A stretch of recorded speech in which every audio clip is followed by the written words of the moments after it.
नमस्कार दोस्तों, Bihar paramedical admission के लिए ऑनलाइन लिंक एक्टिवेट हो चुका है।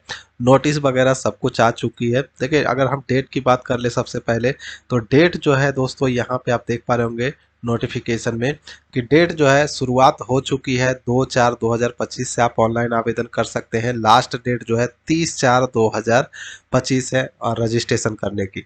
और पैसा जमा करने की जो एप्लीकेशन फ़ीस लगती है, एप्लीकेशन फ़ीस जमा करने की अंतिम तारीख जो है वो 1/5/2025 है। अगर आपके फॉर्म में कुछ गलती हो जाती है भरते वक्त, तो आप उसे सुधार कर सकते हैं, करेक्शन कर सकते हैं 2/5/2025 से लेकर 3/5/2025 तक। बाकी एडमिट कार्ड का डेट और एग्ज़ाम डेट, रिजल्ट डेट, ये सब जो है बाद में नोटिफाई किया जाएगा, अलग से लेटर दिया जाएगा। तो चलिए इस वीडियो में हम लोग देखते हैं कैसे फॉर्म को भरना है स्टेप बाय स्टेप। देखिए, प्रोस्पेक्टस वगैरह अगर आपको डाउनलोड करनी है तो प्रोस्पेक्टस वगैरह भी आ चुकी है, यानी जो नियमावली होती है, पूरा डिटेल होता है, वो भी आप यहाँ से डाउनलोड कर सकते हैं। इसको कहाँ से डाउनलोड कर सकते हैं बात करेंगे। और देखिए, ऑनलाइन लिंक भी यहाँ पे रजिस्ट्रेशन के लिए शुरू हो चुका है। तो मैं आपको फॉर्म भी भर के दिखाने वाला हूँ कि क्या क्या, कैसे कैसे, कहाँ पे क्या क्या कॉलम को भरना है। सारा डिटेल देखेंगे स्टेप बाय स्टेप, तो लास्ट तक बने रहिएगा। अगर अभी तक आपने चैनल को सब्सक्राइब नहीं किया है तो चैनल को जल्दी से सब्सक्राइब कर लीजिएगा। देखिए, बात करें सबसे पहले कि यहाँ पे बिहार में टोटल सीटें कितनी है, तो सरकारी और प्राइवेट कॉलेज, ठीक है, सरकारी और प्राइवेट कॉलेज मिलाकर 29,888 सीटों पर ये एडमिशन होता है।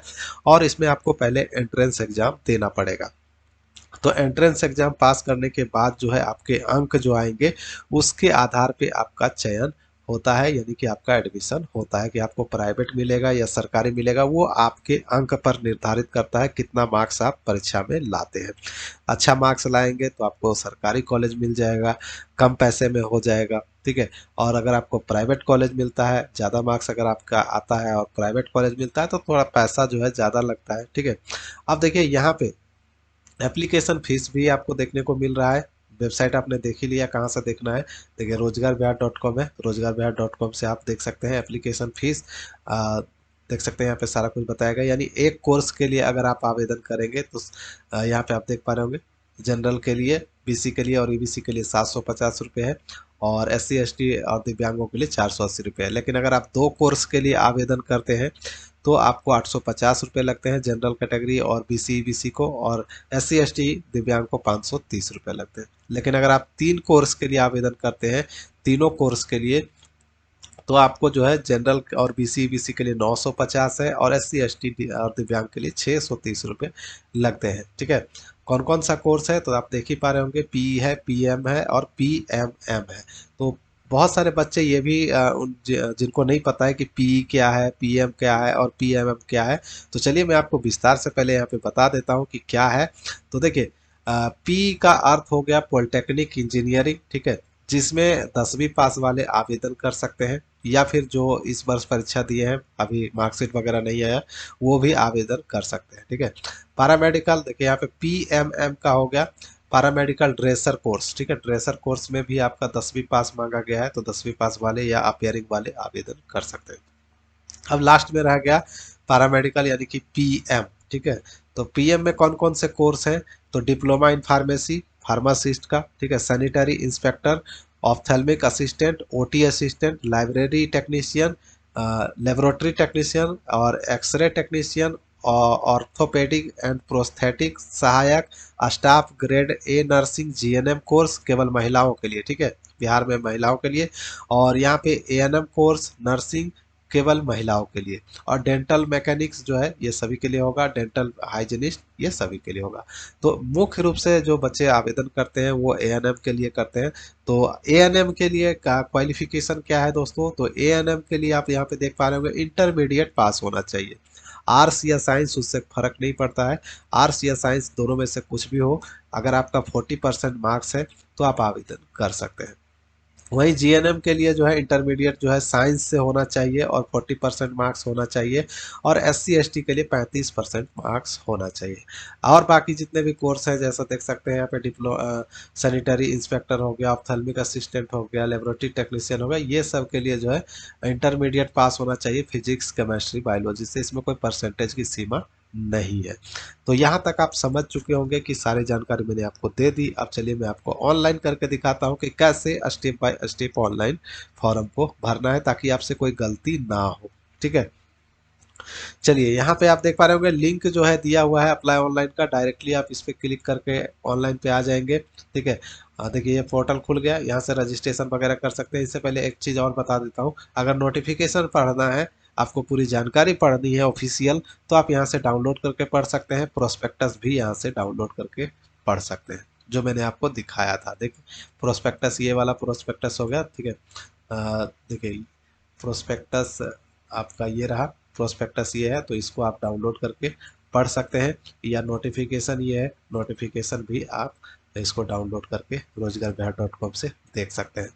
फिलहाल चलते हैं ऑनलाइन वाले लिंक पे, यहाँ पे ओपन हो चुका है। अब मैं यहाँ पे रजिस्ट्रेशन कर देता हूँ। न्यू रजिस्ट्रेशन पे आपको क्लिक करनी है।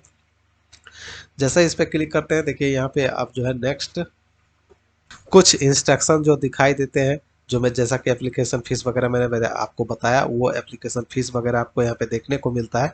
तो कुछ नहीं करना है, यहाँ नीचे आ जाना है। ठीक है, अगर आप पढ़ना चाहें तो पढ़ सकते हैं, बाकी तो मैंने जानकारी दे ही दी। तो इसको पढ़ने से कोई फ़ायदा है नहीं। इसको यहाँ पे आई एग्री पे क्लिक कर लेना है। और देखिए आई एग्री पे क्लिक करते ही नेक्स्ट पेज आपका आ जाएगा, जिसमें आपको कैंडिडेट का नाम भरना है, अभ्यर्थी का नाम, और अभ्यर्थी का नाम पुष्टि करें, यानी कि कंफर्म करना है। अभ्यर्थी का नाम यहाँ पे भी डालना है, यहाँ पे भी डालना है, 2 बार डालना है। फिर यहाँ पे पिता का नाम डालना है, यहाँ पे माता का नाम डालना है और लिखना है। और यहाँ पे जन्म तिथि एक एक करके आपको सेलेक्ट कर लेनी है, दिन, महीना और वर्ष। सेलेक्ट करने के बाद अभ्यर्थी का जन्म तिथि फिर से एक बार आपको सेलेक्ट करना है, यानी कंफर्म करना है, ताकि कोई गलती ना हो। अब देखिए यहाँ पे लिंग सेलेक्ट कर लेना है, पुरुष है या महिला है। और यहाँ पे दोबारा से पुरुष महिला सेलेक्ट कर लेंगे। और यहाँ पे आइडेंटिटी टाइप पूछेगा, तो class 10 roll number, printed admit card, तो ये भी आप सेलेक्ट करके डाल सकते हैं। ठीक है, और यहाँ पे क्लास 10 का रोल नंबर यहाँ पे डाल देंगे। अब देखिए यहाँ पे मोबाइल नंबर पूछेगा, तो एक मोबाइल नंबर डाल दीजिएगा। ईमेल एड्रेस यहाँ पे पूछेगा, तो ईमेल एड्रेस डालना चाहे तो डाल सकते हैं, नहीं तो खाली भी छोड़ सकते हैं, कोई दिक्कत नहीं है, लेकिन डाल दीजिएगा तो अच्छा रहेगा। फिर यहाँ पे एक पासवर्ड बनाना है, जो कि मिक्स पासवर्ड होना चाहिए, जिसमें ABCD भी लिखा होना चाहिए। पहला अक्षर जो है वो कैपिटल में होना चाहिए, ABCD कैपिटल, ये आपका लेटर होना चाहिए। और 1 2 3 नंबर कोई भी डाल सकते हैं। और उसके बाद लास्ट में जो है एक स्पेशल करेक्टर, जैसे कि @ हो गया, हैशटैग हो गया, डॉलर हो गया, परसेंटेज हो गया, कुछ भी एक डाल देना है। तो कम से कम 8 अंकों का पासवर्ड यहाँ पे बनाना है, और यहाँ पे दोबारा डाल के कंफर्म कर लेना है। इस कैप्चा कोड को यहाँ पे डाल के सबमिट बटन पे क्लिक करना है। अब दोस्तों आपको एक प्रीव्यू दिखाई देगी, यानी कि जो आपने भरा है वो आपको प्रीव्यू दिखाई देगा। यहाँ पे चाहें तो अगर कुछ गलती रहे तो यहाँ पे एडिट पे क्लिक करके एडिट कर सकते हैं, या फिर अगर सब कुछ ठीक है तो सबमिट एंड नेक्स्ट पे क्लिक कर देना है। सबमिट एंड नेक्स्ट पे क्लिक करते हैं, यहाँ पे मोबाइल नंबर, ठीक है, मोबाइल नंबर वेरीफाई करने के लिए एक OTP भेजी जाती है, वो OTP यहाँ पे डालेंगे। ईमेल आईडी वेरीफाई करने के लिए ईमेल आईडी पे एक OTP जाती है, वो OTP यहाँ पे डालेंगे। ठीक है, और ये कैप्चा कोड यहाँ पे डाल के वेरीफाई एंड सबमिट पे क्लिक करेंगे। आपका मोबाइल नंबर और ईमेल आईडी दोनों वेरीफाई हो जाएगा, और आपका रजिस्ट्रेशन कंप्लीट हो जाएगा। तो रजिस्ट्रेशन कंप्लीट होने के बाद जो है ये डैशबोर्ड आपका खुल जाएगा। डैशबोर्ड में आप देख सकते हैं यहाँ पे रजिस्ट्रेशन कंप्लीट दिखा रहा है। अब जो है अप्लाई फॉर कोर्स यहाँ पे आपको कंप्लीट करना है, फिर पर्सनल डिटेल कंप्लीट करना है, कॉन्टैक्ट डिटेल कंप्लीट करना है, एजुकेशन इन्फॉर्मेशन कंप्लीट करना है, फोटो सिग्नेचर अपलोड करके कंप्लीट करना है, और प्रीव्यू एंड फाइनल सबमिट करना है, और लास्ट में जो है आपको एप्लीकेशन फीस जमा करना है। तो ये सारा हो जाएगा, और रजिस्ट्रेशन नंबर वगैरह जो है आपको मोबाइल नंबर पे भी भेज दी जाती है, और यहाँ पे भी आपका शो करता रहता है। चलिए अब दूसरा जो है कैसे करना है, देखिए अप्लाई फॉर कोर्स ग्रुप पे आपको क्लिक कर देना है। जैसे ही आप इस पे क्लिक करते हैं तो अब नेक्स्ट जो है आपका अप्लाई फॉर, देखिए यहाँ पे आपको कौन से पोस्ट के लिए, यानी कौन से कोर्स के लिए आप आवेदन करना चाहते हैं, वो आपको यहाँ पे सेलेक्ट करना है। जैसे मैं यहाँ पे PM कर देता हूँ। ठीक है, PM कर देते हैं, एक ही कोर्स करेंगे। अगर आप 2 चाहें तो दोनों कर सकते हैं, 3 चाहें तो तीनों भी कर सकते हैं, देख सकते हैं। तो मैं सिर्फ एक ही करूँगा, यहाँ पे मैं इसे हटा देता हूँ।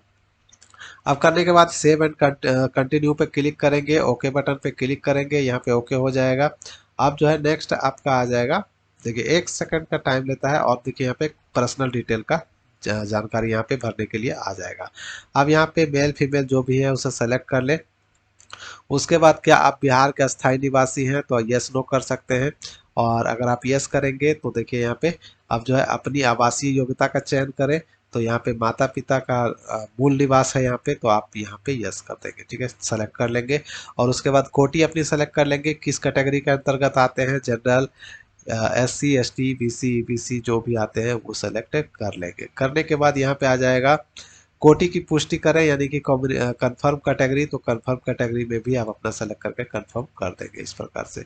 यदि आप दिव्यांग हैं तो यहाँ पे यस नो कर सकते हैं, मैं यहाँ पे नो कर देता हूँ। अगर आप यस करते हैं, देखिए यस करेंगे तो यहाँ पे आपको बताना होगा विकलांगता का कितना परसेंटेज आपका है, DQ कितने परसेंट है वो आपको डालना होगा। 40% से ऊपर वाले को ही आरक्षण दी जाती है, इसलिए 40% से अगर कम है तो यहाँ पे नो ही कर दे तो ठीक है। चलिए यहाँ पे मैं नो कर देता हूँ, दिव्यांग नहीं है। और यहाँ पे क्या आपने पहले ही ANM कोर्स पूरा कर लिया है, तो अगर आप यह कर लिया है तो यस करेंगे, नहीं तो नो कर देंगे। मैं यहाँ पे नो कर देता हूँ, ठीक है।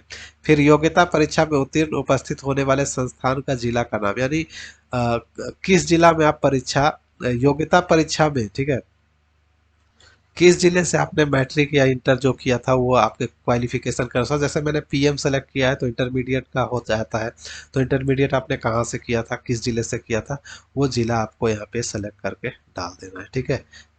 समझ गए होंगे। तो मान लीजिए मैं यहाँ पे नालंदा है तो नालंदा कर लेते हैं, दूसरा है तो दूसरा डालिए।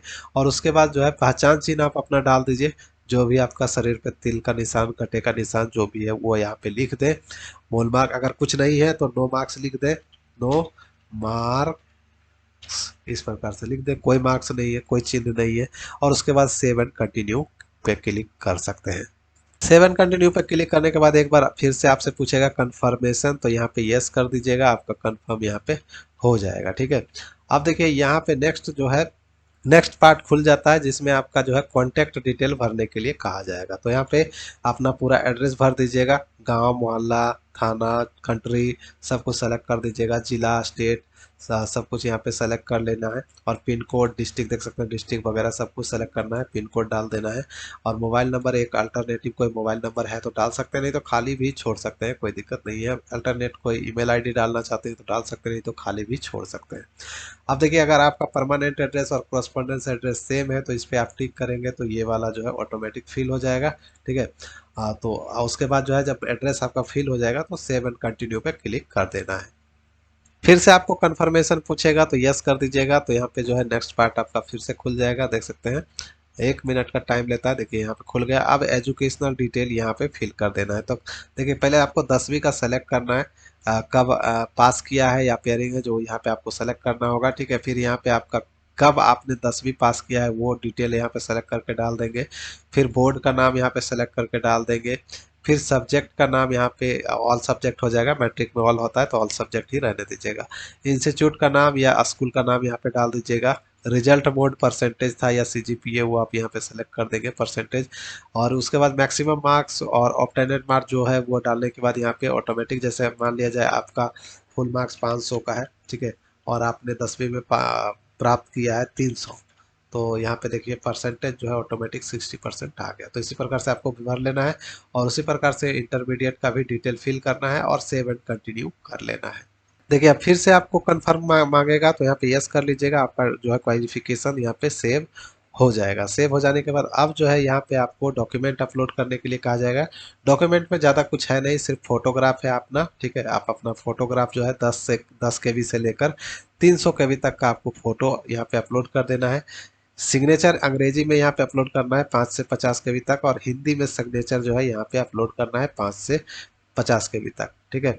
और यहाँ पे देखिए अपलोड करने के बाद preview and upload, preview and upload, preview and upload पे क्लिक करेंगे तो आपका अपलोड हो जाएगा। और नेक्स्ट जो है आपको सबमिट करना पड़ेगा। तो चलिए इसको पहले अपलोड करते हैं। तो देखिए फोटो तो अपलोड हो गया, लेकिन फोटो अपलोड करने में बड़ा ही इंटरेस्टिंग चीज पहली बार देखने को मिला है कि फोटो का जो नाम लिखा गया है, यानी फाइल नेम जो होता है, जैसे कि मान लीजिए मैं यहाँ पे एक सेलेक्ट करके आपको दिखाता हूँ। जैसे यहाँ पे मैं सिग्नेचर अपलोड कर रहा हूँ, ठीक है, तो डायरेक्टली अगर मैं कोई भी सिग्नेचर लेके यहाँ पे ऐसे करके डाल रहा हूँ, देख सकते हैं यहाँ पे सिग्नेचर आ गया। और यहाँ पे मैं जब प्रीव्यू पे क्लिक करता हूँ सेव पे, तो यहाँ पे देख सकते हैं signature in English file name is not correct. तो यहाँ पे कहा जा रहा है कि जो फाइल नेम है सिर्फ सिग लिखा था SIG, तो उसको सिग खाली नहीं रहना चाहिए। यहाँ पे देखिए बताया गया है कि फोटो का जो नाम होगा उसमें बैकग्राउंड का अभ्यर्थी का नाम के पहले का 2 अक्षर लिखा होना चाहिए। जैसे सिग लिखा था तो सिग नहीं, अभ्यर्थी का नाम का पहले 2 अक्षर होना चाहिए और उसके बाद फोटो लगा रहे हैं तो डैश देके फोटो लिखा होना चाहिए, तभी अपलोड होगा। ठीक है, उसी प्रकार से सिग्नेचर में भी देखिए लिखा हुआ है कि कैंडिडेट का पहला 2 लेटर लिखना है, देख सकते हैं 2 कैरेक्टर, और उसके बाद इंग्लिश, यहाँ पे डैश देकर इंग्लिश, और सिग्नेचर। ठीक है, सिग्नेचर भी लिखा होना चाहिए, तब जाके यहाँ पे अपलोड होगा, नहीं तो अपलोड नहीं होगा। तो यही ध्यान रखना है कि कैसे करके आपको अपलोड करनी है। ठीक है, बाकी केबी तो वही है 5 से 50 और 10 से 300 केबी तक का आप अपलोड कर सकते हैं, तो अपलोड कर दीजिएगा। दोस्तों फोटो सिग्नेचर अपलोड होते ही अब जो है प्रीव्यू और फाइनल सबमिट का ऑप्शन यहाँ पे आ जाता है। देख सकते हैं प्रीव्यू दिखा रहा है, जो भी आपने आवेदन में भरा है वो सारा का सारा प्रीव्यू आपको देखने को मिलता है। अगर इसमें फिर भी कुछ गलती दिखाई दे दोस्तों, तो अभी भी आपके पास आखिरी मौका बचता है कि बैक टू एडिट पे क्लिक करके सुधार कर सकते हैं। लेकिन अगर आपका सब कुछ ठीक है तो आप यहाँ पे सिंपली टिक कर दें और फाइनल सबमिट पे क्लिक करके पेमेंट कर दें और प्रिंट आउट निकाल लें, बस यही काम बच गया है। ठीक है, तो देखिए मैं यहाँ पे फाइनल सबमिट पे क्लिक कर देता हूँ, यस करते हैं। अब देखिए ये जो है आपका फाइनल सबमिट सबमिट हो गया, देख सकते हैं फाइनल सबमिट हो चुका है, कंप्लीट हो चुका है। अब सिर्फ पेमेंट बचा है, तो पेमेंट वाले सेक्शन पे क्लिक करके आपको पेमेंट कर देना है। देखिए यहाँ पे पेमेंट का ऑप्शन है, पेमेंट पे क्लिक करेंगे, पेमेंट गेटवे खुल जाएगी। यहाँ पे नेट बैंकिंग या फिर क्रेडिट कार्ड, जो भी आप करना चाहें, जिससे भी आप करना चाहें यहाँ पे पेमेंट कर सकते हैं। देखिए पे फीस पे क्लिक करेंगे, ठीक है, ऑनलाइन पे क्लिक करके और पे फीस पे क्लिक करेंगे तो यहाँ पे अब जो है बिल डेस्क का ऑप्शन आता है। तो debit card, credit card, net banking, जिससे भी आप चाहें पेमेंट कर सकते हैं। प्रोसीड फॉर पेमेंट पे क्लिक करते हैं। अब देखिए यहाँ पे जो है आपका क्यूआर कोड वाला भी ऑप्शन आ जाएगा, आप फोन पे देख सकते हैं। तो ये देखिए क्यूआर कोड वाला पे क्लिक करेंगे, सेलेक्ट यूर क्यूआर कोड, भीम यूपीआई पे क्लिक करेंगे और मेक पेमेंट पे क्लिक करेंगे तो यहाँ पे एक जो है आपको क्यूआर कोड आ जाएगा और इसको स्कैन करके आप अपना पेमेंट कंप्लीट करेंगे। जैसे ही कंप्लीट करेंगे आपको प्रिंट आउट का ऑप्शन मिल जाएगा, प्रिंट आउट पेमेंट का भी निकाल के रख लेंगे और आपके फॉर्म का भी जो है प्रिंट आउट निकाल के रख लेंगे। बस इतना ही काम था। तो वीडियो यही समाप्त होती है, तो ज़्यादा से ज़्यादा वीडियो को शेयर कर दें। बाकी सारी जानकारी आपको रोजगारबिहार.com पे उपलब्ध है, आकर चेक कर सकते हैं। ठीक है, देख लीजिएगा सारा जानकारी, उसके बाद ही आवेदन करिएगा। तो मिलते हैं नेक्स्ट वीडियो में नेक्स्ट अपडेट के साथ, तब तक के लिए बाय। जय हिंद, जय बिहार।